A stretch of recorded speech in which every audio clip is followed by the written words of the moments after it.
Minka na sutu Jingyen hakna Babi labu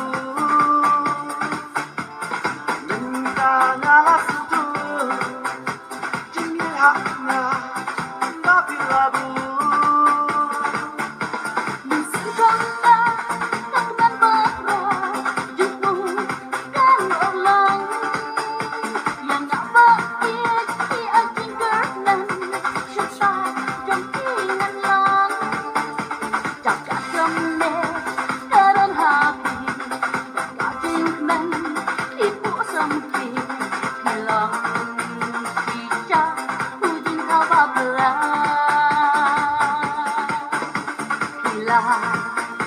Đắp xanh da đam trên rừng Nga.